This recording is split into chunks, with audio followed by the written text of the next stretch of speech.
Friends, আশা করি সবাই ভালো আছো। আমিও ভালো আছি।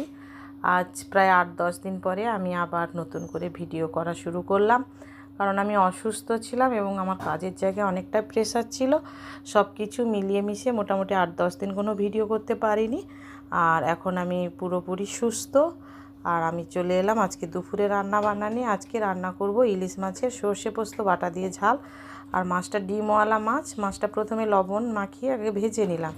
মাছ ভাজার তেলটা একটু বেশি ছিল, ওই তেলটা তুলে রেখেছি। ওই তেলের মধ্যে একটু দিয়ে দিলাম কালো জিরে ফোড়ন, তারপরে আমি দিয়ে দেবো হলুদ, দিয়ে আমি জল ঢেলে দেবো, তারপরে দিয়ে দেবো লবণ আর কয়েকটা চেরা কাঁচা লঙ্কা। ঝোলটা ফুটে উঠলে আমি মাছ দিয়ে দেবো, তারপরে আমি দিয়ে দেবো মশলা দেওয়ার পর একটু জলটা শুকিয়ে গেলে নামিয়ে নেব। আর নামানোর আগে অবশ্যই মাছ ভাজার যে তেল রেখেছিলাম একটুখানি, ওটা ওপর থেকে ছড়িয়ে দেবো।